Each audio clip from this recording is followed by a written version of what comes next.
Muy bienvenidos sean todos a nuestra quinta sección de la serie homilética, el arte de la predicación. Decíamos en la última sección que debemos pensar en los recursos básicos para la correcta interpretación. Recursos básicos para la correcta interpretación del texto. ¿Cuáles son estos recursos? Veamos entre muchos otros, por lo menos algunos de ellos. Número uno, el mismo texto. El mismo texto en sí es fundamental para la correcta interpretación del mismo. El contexto, ¿qué es el contexto? Es lo que está antes, lo que está después del texto en análisis o el texto que será utilizado para la exposición bíblica, para la predicación. Tenemos el contexto inmediato, que es lo que está inmediatamente antes, inmediatamente después del texto a usarse. Y también está el contexto amplio, que es los capítulos anteriores de un libro, el libro todo, otro libro que hable del mismo tema, en fin, ese es un contexto amplio. Número 3, los pasajes paralelos al texto que ha de utilizarse en la predicación.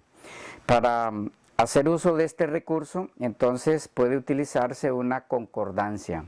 La concordancia, recuerden, es aquel documento donde usted toma una palabra y si es una concordancia completa, entonces esa concordancia le va a dar todas las ocasiones en las que esa palabra, ese término que usted va a utilizar en la predicación, se utiliza a través de toda la Biblia.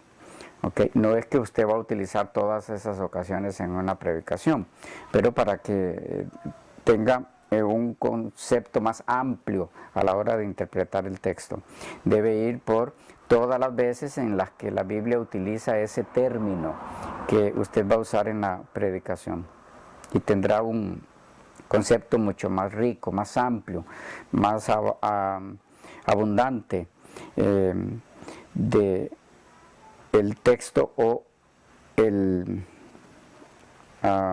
término, el vocablo que quiera enfatizar en la predicación. Número 4, el idioma original del texto. Es necesario que de alguna forma el predicador tenga acceso a la forma en la que fue escrito originalmente ese texto o ese término que va a utilizarse para la predicación. Y si hay algunos que no cuentan con educación profesional en relación al idioma original de la Biblia o los idiomas originales que son griego y hebreo y algunas partes pocas en arameo, hoy hay a nuestro alcance muchos recursos que pueden ayudar. Están los textos griego y hebreo en la red por internet y mucho material auxiliar en ese sentido, léxicos, concordancias, gramática, que puede ayudarle a usted a utilizar de la mejor forma el idioma original del texto, pero es de suma importancia que antes de exponer sobre X versículo, X capítulo, X porción de las Escrituras, tengamos claro cómo fue escrita originalmente esa porción que se va a utilizar. Sin eso van a cometerse muchos errores en la predicación y hacer decir al texto cosas que los autores originales nunca pretendieron decir. ¿Okay? Entonces, el idioma original del texto. Un detalle más tal vez en esto para los que carezcan de esa educación profesional en idiomas originales de la Biblia, deben saber que también ustedes pueden recibir esa instrucción, clases directas de hebreo y de griego con profesores altamente capacitados, algunos de ellos hebreos en sí, sobre el manejo de estos idiomas, y ellos le llevan a usted desde el inicio hasta el final en las clases que son sumamente interesantes, fáciles. Usted puede bajar esos materiales por internet y estudiarlos personalmente en casa. Bien, Punto número 5. Interpretación dada al texto por autores y teólogos respetados en el campo de la teología y sus ramificaciones. Este es un recurso básico, fundamental para la correcta interpretación de un texto. Repito, la interpretación dada al texto que ha de utilizarse en la predicación por autores y teólogos respetados en el campo de la teología y sus ramificaciones. Es muy importante esta parte, acogerse a la sombra de personas que han dedicado muchos años de su vida a investigar esos textos y entonces poner atención a lo que ellos están diciendo, que es lo que esos textos significan. En este sentido es también necesario, con todo y todo, a pesar de lo importante que es este punto, tomar en cuenta que tampoco usted puede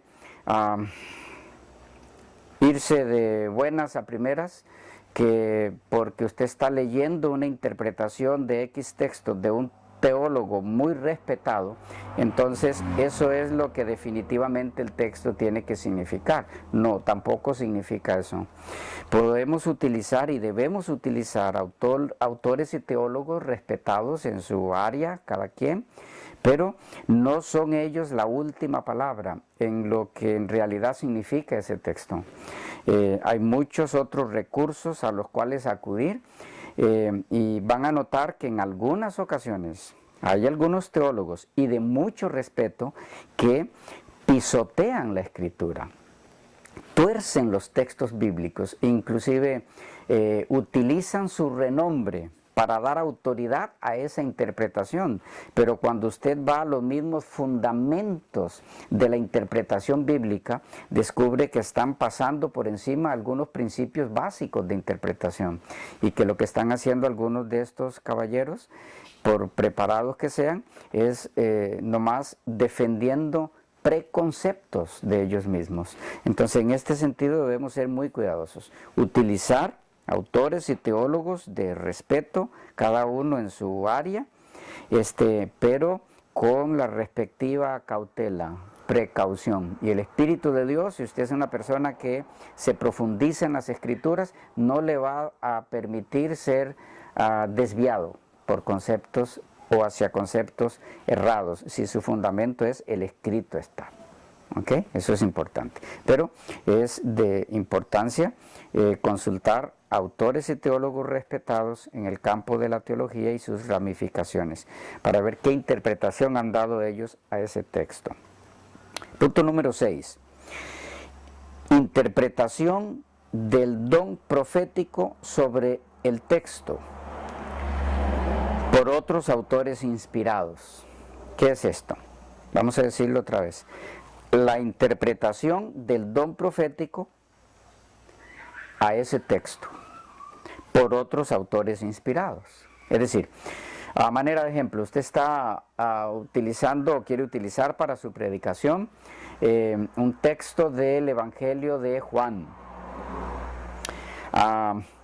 Pero resulta que usted quiere saber si hay algún otro autor inspirado que hizo alusión a ese texto, dio alguna interpretación de ese texto, dio alguna explicación de ese texto.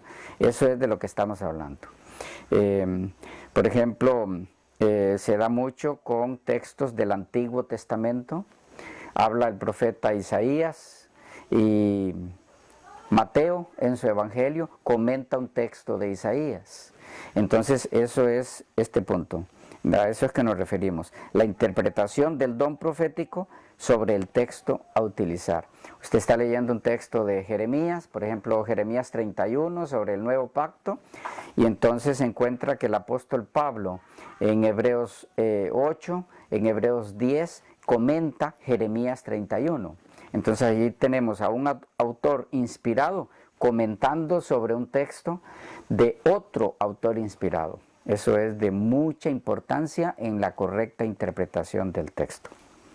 Allí sí usted no tiene que tener la precaución que le mencioné en el punto anterior, porque ambos son inspirados. El que dio el texto y el que está haciendo el comentario sobre ese texto, la interpretación sobre ese texto, porque esa interpretación la está haciendo el mismo Espíritu que se la inspiró al que escribió el texto. ¿Ok? Entonces la interpretación del don profético sobre ese texto por otros autores inspirados. Número 7. Otro recurso básico para la correcta interpretación del texto tiene que ver con las geografías. Las geografías, esos son los libros que nos hablan de toda el área en donde se vivieron las experiencias de las que está hablando X texto. ¿Okay? Son libros geográficos que nos hablan del lugar donde se dieron los hechos que menciona el texto que yo voy a utilizar, hechos mencionados en ese texto. Entonces son de mucha importancia los libros de geografía bíblica. Ayudan mucho, nos dan un concepto muy amplio, o mucho más amplio por lo menos, que si no tuviéramos esa información. Punto número 8, las introducciones. ¿Qué son las introducciones? Son aquellas informaciones, aquellos libros o documentos que contienen orientación, información, guía sobre cada libro de la Biblia, quién fue el autor, quiénes fueron los destinatarios, cuál fue la época en la que se escribió, cuál fue el propósito por el que se escribió. Todo eso está en las introducciones. Hay introducciones generales, hay introducciones más específicas, detalladas. Tenemos introducciones al Antiguo Testamento, tenemos introducciones al Nuevo Testamento y también introducciones por libro de la Biblia. Ese es un campo muy amplio, muy enriquecedor para aquellos que puedan utilizarlos. Deben tomar en cuenta también que en ese caso no siempre van a encontrar la misma información. Por ejemplo, van a encontrar en una introducción X de X autor al Nuevo Testamento, que cuando entra a determinado libro de la Biblia, del Nuevo Testamento, da como fecha de composición X fecha, determinada fecha. Y otro autor en otra introducción a ese mismo libro da una fecha aproximada, pero no exacta, a la que dio el autor anterior que usted leyó. No debe preocuparse por eso. Son situaciones que tal vez por no tenerse hasta el momento la información más exacta posible, entonces esas fechas serán aproximadas. Entonces usted las maneja de igual forma, ¿ok? En forma aproximada. De algunas fechas y demás sí hay datos específicos y en algunos casos es sumamente necesario que sean específicos porque tienen que ver con una profecía, por ejemplo, de cumplimiento en el tiempo. Allí sí tiene que ser algo específico. Pero bueno. Punto 9. Teologías. Teologías, esos son materiales, documentos, libros, hoy diríamos videos, muchas cosas, muchas formas en las que podemos conseguirlos. Teologías son aquellos documentos o materiales que nos enseñan cuáles son los conceptos teológicos que hay como trasfondo en X libros de la Biblia o en X autor. Por ejemplo, van a encontrar teologías de Pablo, es decir, libros que nos hablan sobre la teología del apóstol Pablo, teología de los evangelios, teología de las epístolas en general. Allí lo que nos presenta son los conceptos teológicos que enmarcan las enseñanzas básicas de ese documento que usted va a analizar para luego predicar parte de él. Bien, entonces quedamos por allí con recursos básicos para la correcta interpretación del texto. Hay más, pero esos son, como les mencioné, básicos, ¿ok? En otra ocasión podremos estar compartiendo algunos más, o si usted tiene interés en ver qué otros recursos hay, puede comunicarse con este servidor y con mucho gusto le haremos llegar otros recursos más. Pasamos a otro punto, que es el tema. el tema del sermón. ¿Qué es el tema del sermón? Bueno, a manera de definición, el tema del sermón es la materia de que se trata el sermón, la materia que usted va a tratar en el sermón, la idea central del sermón, el asunto en sí presentado en el sermón, según James Cram, la sentencia o frase clave que contiene la sustancia del discurso, según Zambrano, otro especialista en el área de la homilética. Entonces, el tema es la materia de la que se trata el sermón, la idea central del sermón, el asunto presentado en el sermón en sí, la sentencia o la frase clave que contiene la sustancia del discurso que usted va a exponer como predicador. Hay dos formas en las que el tema puede ser expresado en la preparación del sermón. En la preparación del sermón quiere decir en la elaboración, mientras usted escribe su sermón antes de exponerlo. ¿Okay? Dos formas en las que el tema puede ser expresado en la preparación del sermón. El tema puede ser presentado como título. Vaya, el mismo título del sermón puede ser su propio tema a presentar. Eso es permitido, está dentro de lo que usted puede hacer en el área de la homilética y no está violando ningún principio de esta área. Como título.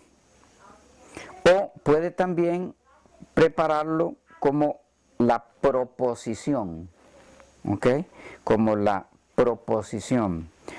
Es decir, como lo que usted se propone exponer. Una cosa es el título, otra es lo que usted propone a la congregación que va a exponer. Ejemplo, me propongo demostrar en esta noche, ahí estamos hablando ya de la exposición, ¿ok? Pero por supuesto que usted lo habrá anotado primero en su material escrito. Me propongo demostrar en esta noche, en esta mañana, en esta tarde, lo que sea, que el cristiano que no ora ya fracasó. ¿Ok? Ese es el tema. ¿Cuál es el tema en sí? En el fondo es la importancia vital de la oración para que el cristiano alcance éxito. ¿Ok?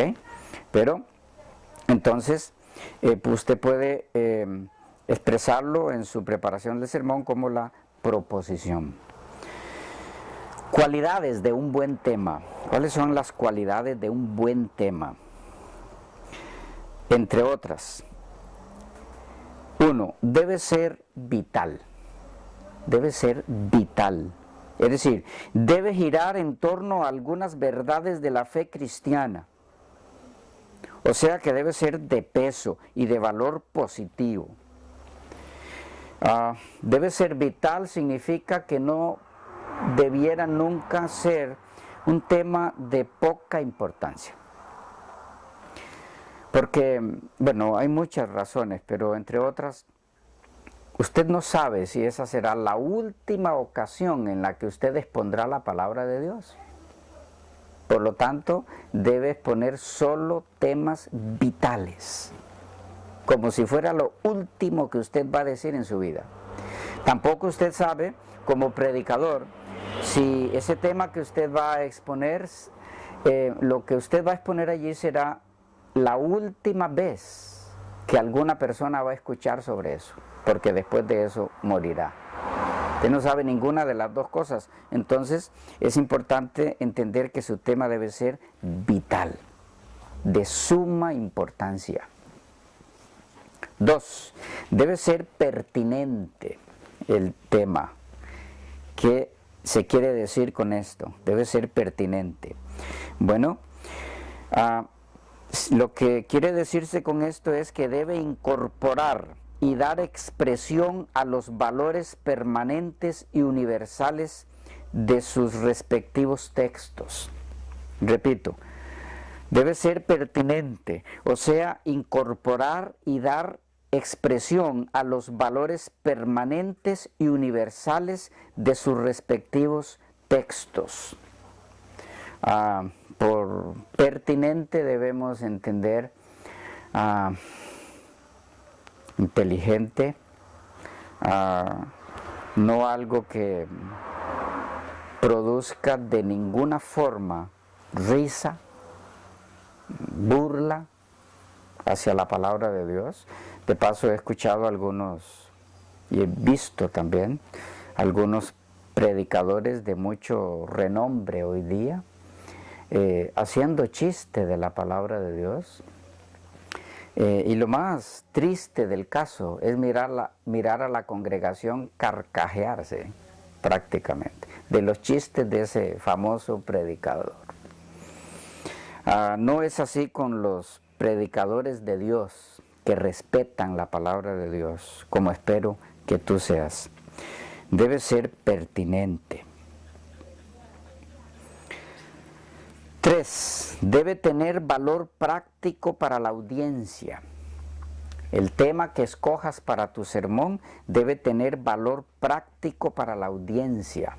Es decir, si escoges un tema, cualquiera que sea, que a la hora de practicar eso que la persona aprendió por escuchar mi sermón, por escuchar tu sermón, tu predicación, no tiene cómo aplicarlo a su vida, porque no explicaste cómo aplicar eso a la vida, no expliqué cómo aplicar eso a la vida práctica, a la vida diaria. Entonces ese tema carece de importancia. La predicación que no puede ser llevada a la vida práctica es una pérdida de tiempo. Y hay del predicador que hace eso, porque si le predicó a 200 personas, fueron 200 personas dedicando media hora, una hora, y si la predicación fue más que eso, entonces estamos hablando de 200 horas de las que ese predicador tiene que dar cuenta a Dios por haber traído a esas personas a escucharle y a perder el tiempo, porque luego no tienen ni idea de cómo aplicar eso a su vida práctica. Entonces, debe tener valor práctico para la audiencia, para los que escuchan. Y en cuarto lugar, el tema debe guardar, una cualidad de un buen tema es que debe guardar una legítima relación con las Escrituras. Debe guardar una legítima relación con las Escrituras. Es decir, no puede ser un tema que no esté en la Biblia, porque entonces no es una predicación. En tal caso puede llamarse un discurso, una exposición, ¿ok? Pero si es una predicación, tiene que basarse en la palabra de Dios. Guardar una legítima relación con las Escrituras y que esa relación no sea forzada. Eso es lo que quiere decir legítima relación.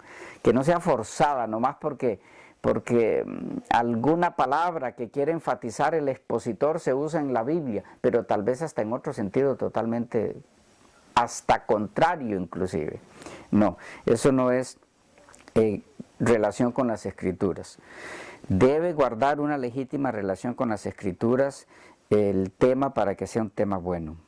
3 formas para que esta última cualidad se dé. ¿Cuál? La de guardar una legítima relación con las Escrituras por parte del tema. 3 formas para que esta cualidad se dé. Número 1. El tema puede ser encontrado directamente en el texto. Este tipo corresponde con la mayor exactitud posible a la verdad histórica del texto. El predicador, siguiendo el método histórico literario, descubre cuál fue el significado de su texto para las personas a quienes originalmente fue dirigido. Luego discierne que este es precisamente el mensaje que su propia audiencia necesita. Su tema, pues, en tal caso sería idéntico al significado verdadero de su texto original, según nos informa James Graham, este gigante del área de la homilética. La segunda forma de hacer que el tema guarde legítima relación con las Escrituras es que el tema puede ser inferido del texto por procedimiento lógico. Y hay tres formas posibles para hacer realizar esta segunda forma de que el tema tenga legítima relación con las Escrituras. Hay tres formas. Para inferirlo del texto por procedimiento lógico. ¿Cuáles son las tres formas? Por deducción, por inducción, por analogía. Acerquémonos un poquito más a esto. ¿Cómo se hace por deducción? Es cuando el texto presenta una verdad general y el tema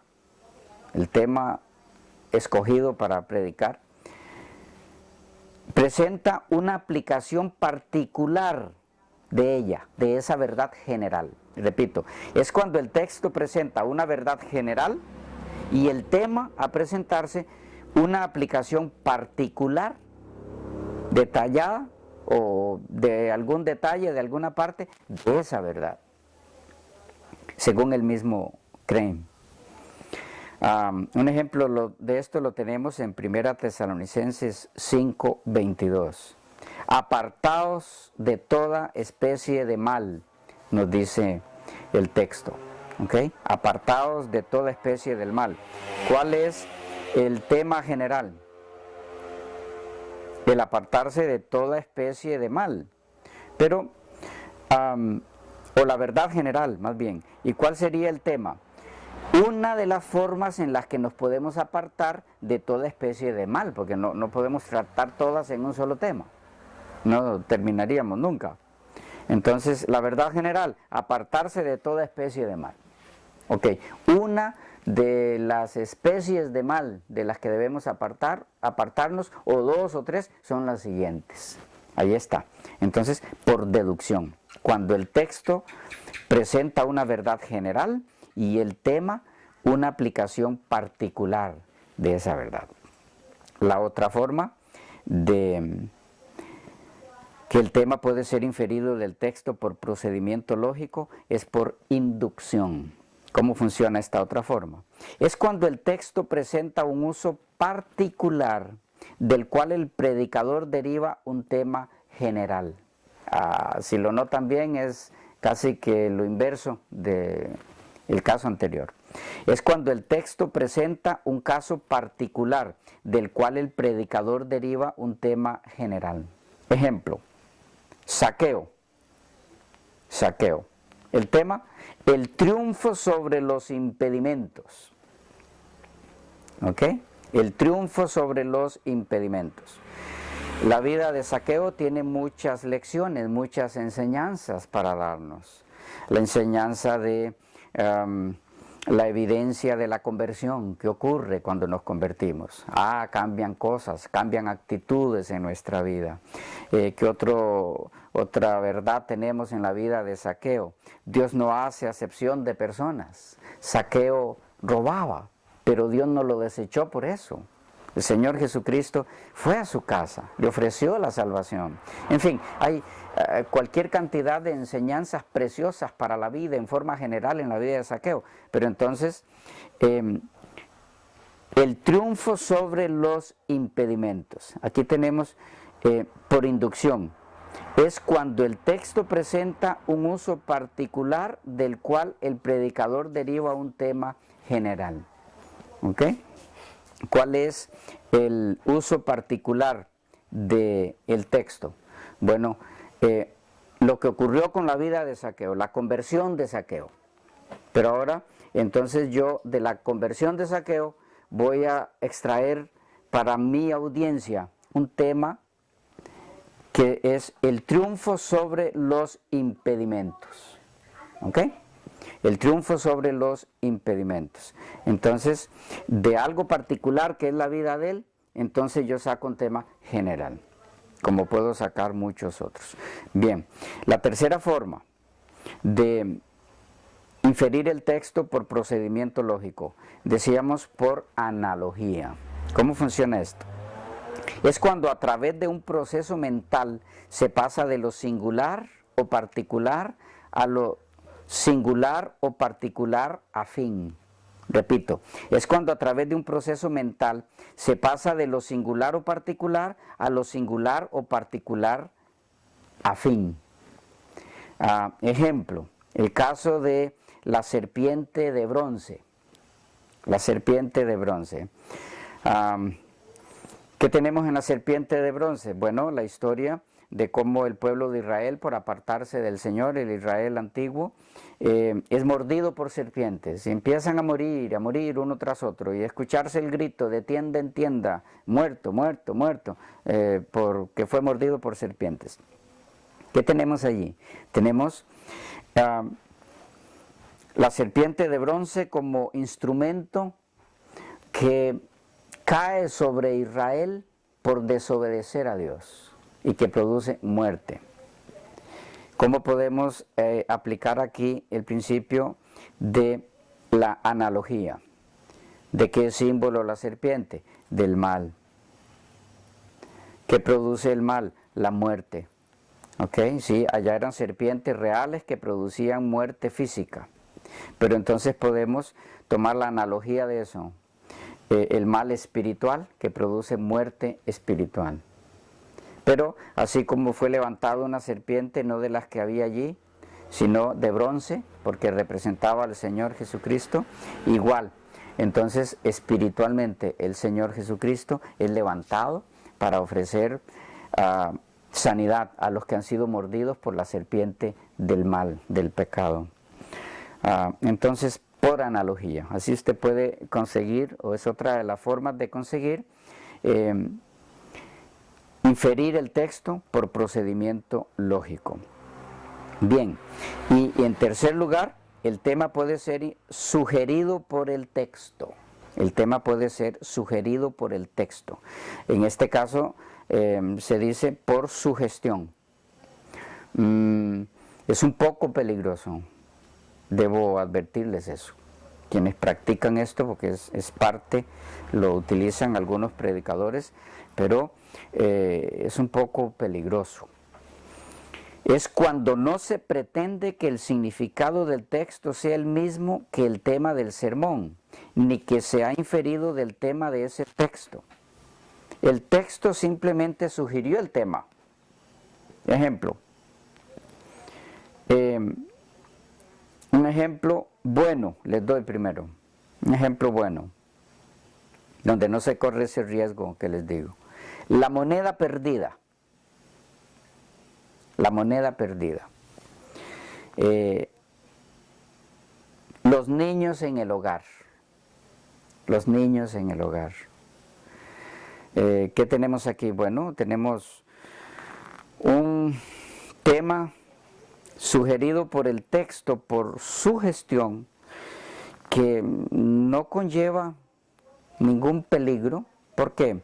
Porque sí. ¿Dónde se pierde la moneda? En la casa. Mientras que la oveja se pierde, estamos hablando de Lucas 15, la oveja se pierde fuera del redil.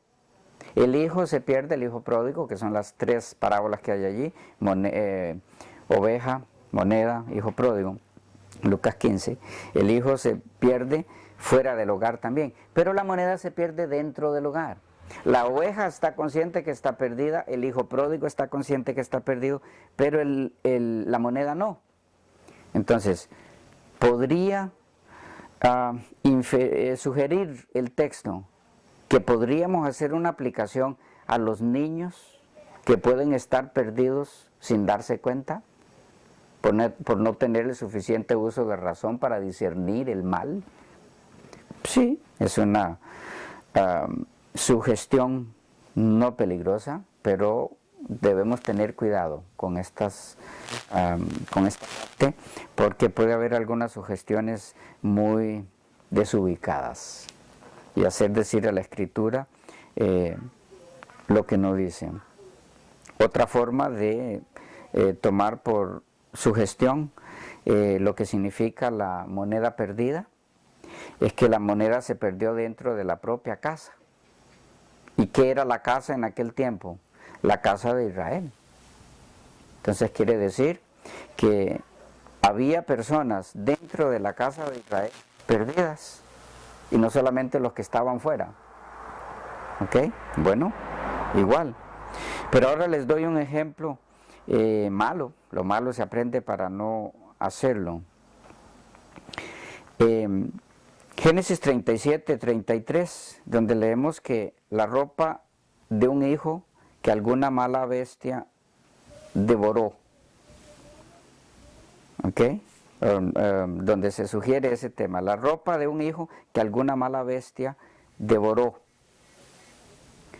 Ustedes conocen la historia, fue la historia que le contaron los hermanos de José a su papá, después de que hicieron lo que hicieron con José.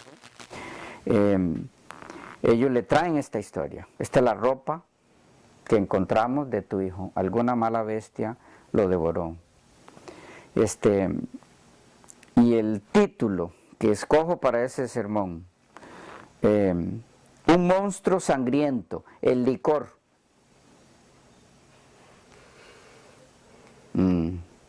No sé usted, pero yo he visto este tipo de cosas. No tiene absolutamente nada que ver una cosa con la otra, en lo absoluto. De paso, está basado en una declaración que es una mentira, porque ninguna mala bestia devoró a José. Entonces, por ambos lados estamos en problemas. Por eso le decía al principio, este tipo de forma de hacer esto es peligroso. Si usted es prudente al utilizarlo, va a hacer cosas sabias, pero si no es muy ducho en la predicación, yo le sugeriría que mejor mantenga esa forma allí de lado. La va a ver utilizada por algunas personas, pero es bueno tener su experiencia para, si se utiliza esto, hacerlo con sabiduría. Bien,